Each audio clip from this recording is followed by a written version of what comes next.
Hi welcome back to my channel AJ cinema time. வணக்கம். இன்றைக்கி நம்ம பார்க்க போகிற படத்தோட பேர் சத்தூரா ஸ்பேஸ் அட்வென்ச்சர்.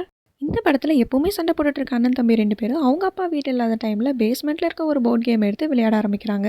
ஆனால் அந்த போர்ட் கேம் ஒரு நார்மல் கேம் கிடையாது. அதில் என்னெல்லாம் எழுதியிருக்கோ அதெல்லாம் நடக்குது. அந்த கேம் ஆடி வந்த கார்டில் எரிக்கற்கள் விழும்னு எழுதியிருக்கும். அதே மாதிரி இவங்க வீட்டில் எரிக்கற்களும் விழும். என்ன நடக்குதுன்னு இவங்க மெயின் டோர் ஓப்பன் பண்ணி பார்த்தா இவங்க வீடு செடியை பேர்த்தெடுத்த மாதிரி வீடே பேர்த்தெடுத்து வந்து வானத்தில் இருக்கும், சாட்டனுக்கு பக்கத்துலேயே. இந்த கேமோட பேரே சத்தூரா ஸ்பேஸ் அட்வென்ச்சர் அப்படின்னு இருக்கிறனால இந்த கேமே இப்போ ஸ்பேஸில் தான் இவங்க விளையாடி ஆகணும். இவங்க அப்படி கேம் விளையாடி ஒரு கார்டு வரவும் டைனோசர், ரோபோட் அது எல்லாமே இவங்களை அட்டாக் பண்ண வரும். அதுங்க கிட்ட இருந்தெல்லாம் தப்பிச்சு எப்படி இவங்க இந்த கேமை முடிக்க போகிறாங்க அப்படின்னு தான் இந்த படத்தோட கதை. இதை முடிச்சாதான் அவங்க நார்மலாக கீழே போக முடியும். இந்த படம் நெட்ஃப்ளிக்ஸ்லேயும் அமேசான் ப்ரைம்லேயும் இருக்குது. நீங்கள் சின்ன வயசில் ஆல்ரெடி இந்த படத்தை பார்த்துருந்தீங்கன்னா கமெண்ட்டில் சொல்லுங்கள். இந்த வீடியோ உங்களுக்கு பிடிச்சிருந்தா லைக் பண்ணிக்கோங்க, நம்ம சேனலை சப்ஸ்கிரைப் பண்ணிக்கோங்க, பக்கத்தில் இருக்க பெல் ஐக்கானை கிளிக் பண்ணிக்கோங்க. அடுத்த வீடியோவில் பார்க்கலாம். அது வரைக்கும் tata bye bye from AJ cinema time. வணக்கம்.